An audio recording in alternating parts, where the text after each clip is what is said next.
MMC phase 1 volume analysis.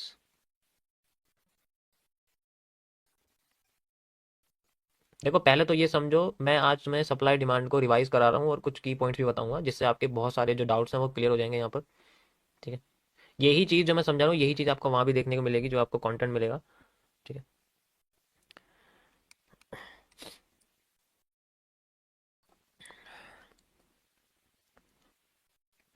Moderator थोड़ा सा दबाव डालो यार। हम्म।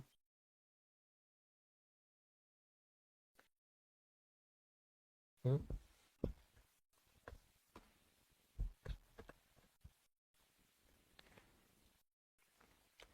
तो जैसे पहले तो समझो, जो वॉल्यूम होता है वो दो तरीके का होता है। ठीक है। वॉल्यूम है वो दो तरीके का होता है। यही टॉपिक आपको, सेम टॉपिक आपको ऐप पे ही मिलेगा, जो मैं कल अपलोड होगा ना उसमें यही सेम मिलेगा आपको, तो रिवाइज हो जाएगा दोबारा दोबारा जो भी समझा रहा हूँ। हमारे पास इतना टाइम नहीं होता कि मैं तुम्हें पूरा बताऊं, तो आप समझ सकते हो। तो वॉल्यूम जनरली हमारे पास जो होते हैं दो तरीके के होते हैं, मैंने आपको बताए भी हैं। ठीक है। एक वो है जो दुनिया मानती है, यानी कि हम बोलते हैं उसको trading volume.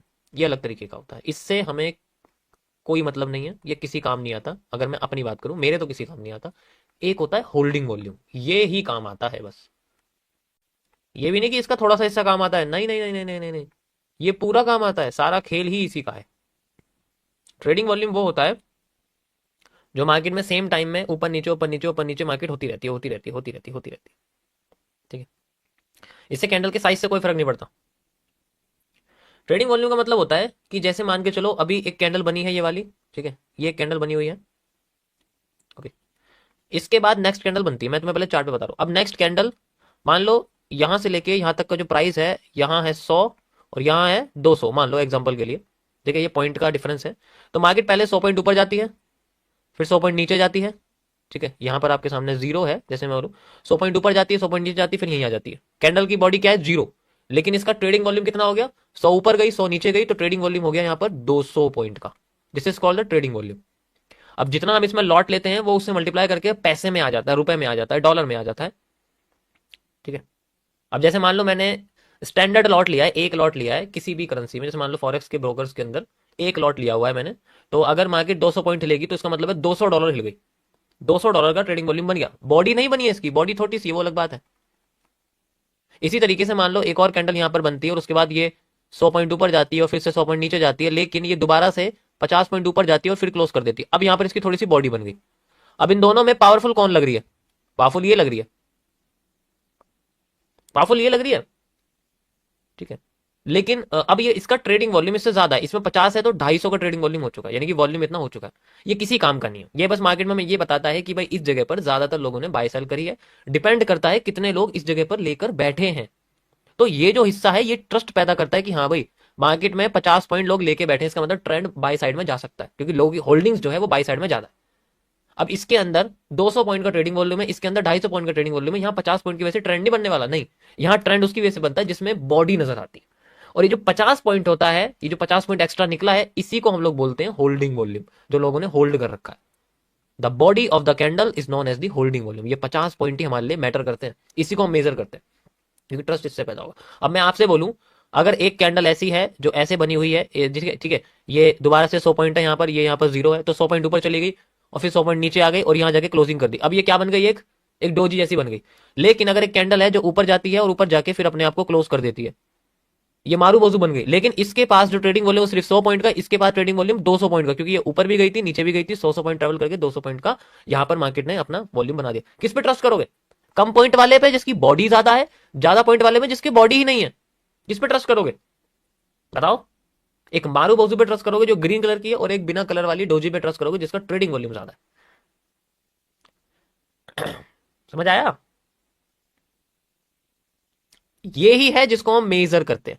The 100 points are the real points which indicate the authenticity of buying.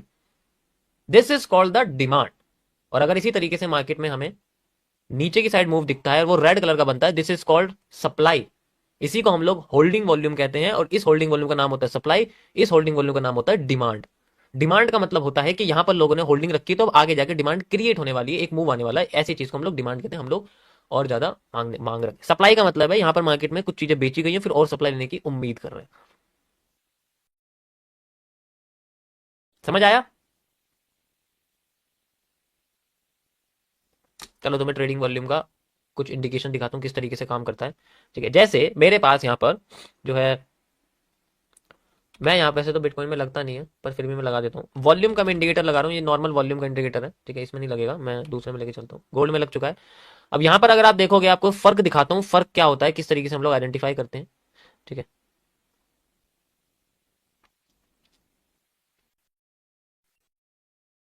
अब ये देखो, यहां पर इसकी बॉडी सिर्फ इतनी सी है और यहां पर इसकी बॉडी इतनी बड़ी है।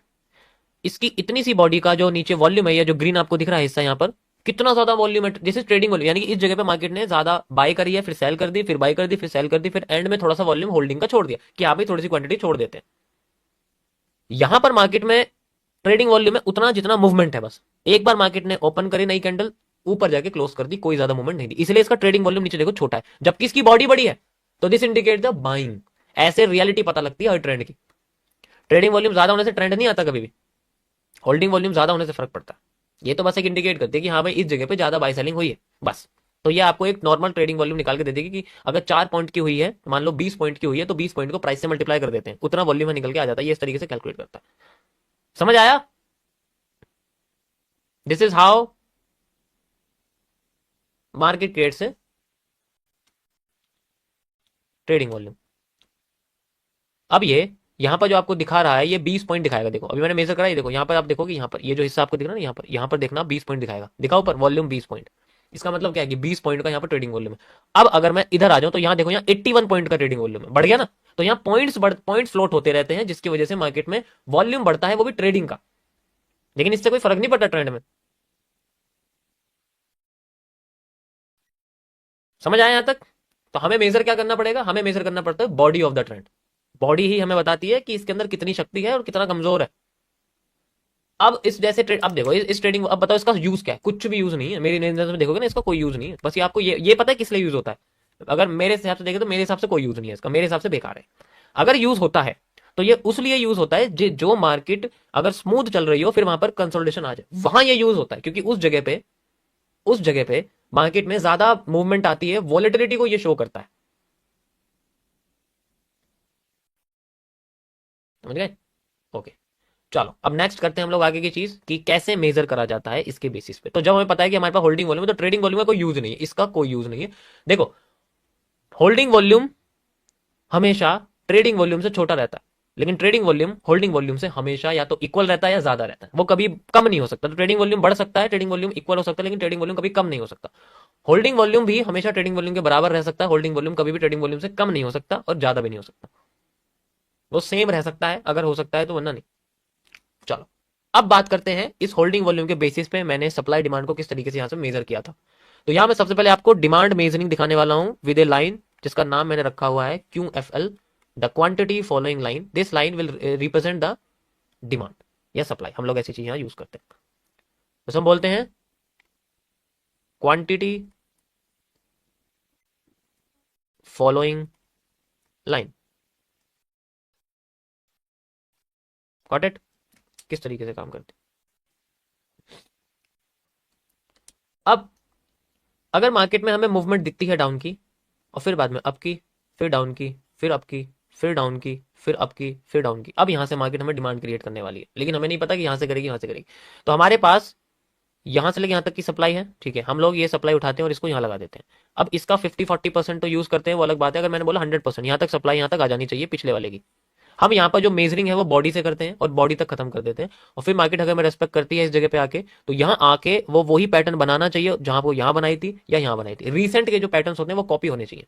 और फिर बाद में हम डिमांड यूज करते हैं, यहाँ से यहाँ तक की कॉपी करते हैं और फिर बाद में यहाँ से लेके यहाँ तक लगा देते हैं। Then we have a demand और फिर हमें मिलता है रिवर्सल एरिया। अभी लाइव में जो आप देख रहे हो वो यही हो रहा है। लाइव में जो आप देख रहे हो बिटकॉइन में वो यही हो रहा है। बार बार मैं आपको यही तो लगा के दिखा रहा हूँ और क्या कर रहा हूँ, पिछली डिमांड की बॉडी उठाता हूँ, आगे डिमांड में लगाता हूँ। बस यहाँ रिपीटेशन ऑफ कैंडल्स होना चाहिए और कुछ नहीं चाहिए। अब देखो यहाँ दोबारा से bullish engulfing I, you can easily C like this bullish engulfing. ठीक है, यू कैन इजीली से bullish engulfing, bullish engulfing, bullish engulfing, मतलब ऐसे वैसा वाला कॉन्सेप्ट। तो रिपीटेशन ऑफ कैंडल्स है जब मार्केट में सप्लाई। अब मेजर कैसे करते हैं, जैसे मैं कहीं भी लेके चला जाऊं इसको, जैसे मैं यहाँ पर लेके चला जाऊं इस जगह पर, ठीक है, तो मुझे नहीं पता मार्केट कितना जाएगी ऊपर, ठीक है। तो अगर मान लो मेरे पास रिसेंट सप्लाई और मार्केट सिर्फ यहाँ तक बनी हुई है, ये मानो कि यहाँ से आगे मार्केट बनी ही नहीं है, इसको भूल जाओ, इसको आगे से भूल जाओ कि मार्केट यहाँ से आगे बनी ही नहीं है, तो मैं क्या करूंगा, इसको हटाता हूं मैं, ठीक है। अब जितनी बॉडी है, हाई नहीं लो नहीं, जितनी बॉडी है, बॉडी से बॉडी तक का हिस्सा हमें देखना पड़ता है, एंड फिर हिसाब से हमें लगाना पड़ता है कि हमें जब डिमांड कंप्लीट होगी, ये मेरे पास सप्लाई पेंडिंग सप्लाई, लेकिन पहले सप्लाई होने के बाद डिमांड आएगी, तो मैं रीसेंट की डिमांड लेता हूँ, रीसेंट की डिमांड लेता हूँ, और डिमांड के उस पॉजिटिव जो है एरिया से, यानी पॉजिटिव एरिया यानी कि बुलिश एंगल्फिंग, देख सकते हो बुलिश एंगल्फिंग, इस एरिया पे मैं अपने यहाँ पर ऐसे डिमांड यहाँ लगा देता हूँ, you can see like this, ये मैंने यहाँ लगा दी। फिर मार्केट अपने आप को लेके जाती है यहाँ पर एक मूवमेंट देती है, you can see like this, ठीक है, यहाँ पर मूव देती है अपना पिछले वाली सप्लाई के बराबर, ज्यादा लंबा मूव नहीं देती, फिर ऊपर जाती है, फिर नीचे आने के बाद मूव दे देती है। तो मैं दोनों साइड मेजर कर सकता हूँ, इसको मैं यहाँ भी कर सकता हूँ, इसके हिसाब से मार्केट अपना 50% मूव देती है, फिर इसके हिसाब से मार्केट अपना 100% मूव देती है। तो ऐसे हम लोग मूव ऐसे लगा देते हैं, लेकिन बस मैं आपको भी डिमांड बता रहा हूँ, डिमांड कैसे हम यूज करते हैं। तो हमें सिर्फ बॉडी देखनी पड़ती है, और बहुत सारी चीजें हैं कि डिमांड को एक्यूरेट कैसे ड्रॉ करना है, और फिर किस डिमांड को लेना है, ये सारा खेल इसके अंदर सरदर्दी करता है, क्योंकि हमें नहीं पता होता कि बेसिकली कौन सी डिमांड उठानी है, यही यही तो समस्या है। समस्या किस चीज की है, समस्या बस इस चीज की है कि ये जो हिस्सा मेजर कर रहे हैं, क्या ये ही करना है, या ये करना है, या ये करना है, या ये करना है, ये करना है, या पूरा करना है, ये कंफ्यूजन है।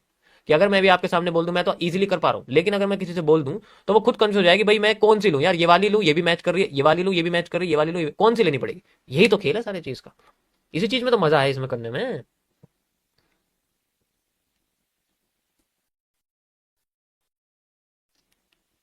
समझ आया, यही सारी की सारी इसके अंदर दिमाग यूज होता है यहाँ पर, ठीक है। क्योंकि अगर किसी को समझ में नहीं आया तो वो यही बोलेगा कि ये बंदा तुक्के से लगा रहा है, जबकि इसमें महीनों लग जाते हैं इसे समझने में कि ग्राफ का मूवमेंट कैसे हो रहा है। पहले आपको अपने डिमांड में ग्राफ के पैटर्न को अच्छे से डिवाइड एंड रूल करना पड़ेगा, हिस्सों में बांटना पड़ेगा, और जो डिमांड मैच कर रही है फिर वो दोबारा किसी और से मैच नहीं कर रही है, फिर हमें दूसरी डिमांड देखनी पड़ेगी अगली डिमांड को बनाने के लिए। समझ आया, अब तुम खुद देखो, क्या ये डिमांड इससे मैच कर रही है, बिल्कुल नहीं कर रही। ये डिमांड ऐसे जा रही है, ये डिमांड ऐसे जा रही है, बहुत फर्क है दोनों में। ये किससे मैच कर रही है, ये डिमांड इससे मैच कर रही है, तो ये वाली डिमांड अगली डिमांड से मैच करेगी, चाहे तो आप देखो यहां पर आपको दिख जाएगा, ये डिमांड इससे मैच कर रही है, you can see like this, ये ऐसे है और पीछे वाली ऐसे। तो यहां पर एंगल मैटर करते हैं कि डिमांड मुड़ी हुई है या सीधी है। अगर वो मुड़ी हुई डिमांड है, कर्व्ड है, तो वो आने वाली डिमांड भी कर्व्ड ही दिखाएगी। तो ये सारी चीजें हमें मैच करनी पड़ती है, और इसमें बहुत बड़े बड़े कॉन्सेप्ट हैं। इस तरीके से हम लोग डिमांड को मेजर कर सकते हैं, और इसमें सिर्फ प्रैक्टिस लगती है। स्केल और फुट्टा लेके तो कोई भी बैठ जाएगा, ठीक है।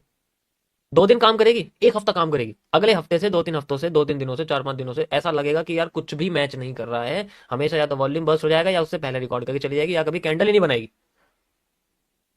ठीक? तो सारा खेल यहाँ ऑब्जर्वेशन का है और कुछ नहीं। जितना ऑब्जर्वेशन होगा उतना ज्यादा यहाँ रिजल्ट देखने को हमें मिलेगा। सेम सप्लाई के साथ होता है, एक साइड का हिस्सा अगर सीख लिया तो सप्लाई ऑटोमेटिकली आ जाएगी। ऐसी बात नहीं है कि सप्लाई के लिए अलग थ्योरी है, नहीं, जो डिमांड है वही सप्लाई है, बस कलर चेंज ट्रेंड चेंज हो जाता है। तो इसलिए एक साइड का हिस्सा सीख लो, उसके बाद दूसरा हिस्सा ऑटोमेटिकली आ जाएगा। 50% लोड रखना, जैसे बुलिश एंगल्फिंग है ऐसी बेरिश एंगल्फिंग है, चार्ट उल्टा कर दो, सप्लाई डिमांड बन जाएगी, डिमांड सप्लाई बन जाएगी, कोई फर्क थोड़ी है। तो इसमें बहुत सारी चीजें मैटर करती हैं, जब भी हमें एक्यूरेट डिमांड सप्लाई देखने को मिलेगी। अभी मैंने यहाँ पर आपको कुछ डिमांड सप्लाई दिखाई, कैसे दिखाई, अभी मैंने ये वाली मेजर करी, ठीक है, यहाँ लगाने के लिए मैंने ये मेजर नहीं करी यहाँ पर। क्यों नहीं करी, इसका क्या रीजन है, मैंने करी क्यों नहीं है भाई, कुछ तो रीजन होगा ना इसका। इसी को तो सीखने में टाइम लगता है बस भाई, इसी को तो सीखने में टाइम लगता है, बाकी और इसमें और कुछ है नहीं इतना इंपॉर्टेंट। अब कौन सी उठानी है उसके लिए आपको इसका एंगल समझना पड़ेगा। इसको इसीलिए मैंने मेजर करा था, क्योंकि आप इसकी 3 कैंडल्स देख सकते हो जो इस 3 कैंडल के साथ मैच कर रही है। इनके साथ मैच कर रही है ये, जब मैच ही नहीं कर रही है तो यहां से मेजर करने का मतलब ही नहीं बनता इसका, पीछे से मेजर करेंगे हम लोग। तो कैंडल्स का बनना इंपॉर्टेंट है। सबसे पहला एविडेंस इसके अंदर है कि हमें रिपीटेशन ऑफ कैंडल्स देखना पड़ेगा, रिपीटेशन ऑफ स्ट्रक्चर देखना पड़ेगा, कौन सा ट्रेंड किस एंगल के साथ बन रहा है वो देखना पड़ेगा। अगर आप इसमें ध्यान से देखोगे, ये ऐसे बन रहा है, ये भी ऐसे बन रहा है, ये ऐसे बन रहा है, तो ये इसके साथ मैच कैसे करेगा, बिल्कुल नहीं करेगा। समझ आया। So that is how market creates a movement, and we measure the demand according to repeating of structure, repeating of candle, curve, breakout, बहुत सारी फलाना जिनका ना बहुत सारी चीजें हैं। Got it.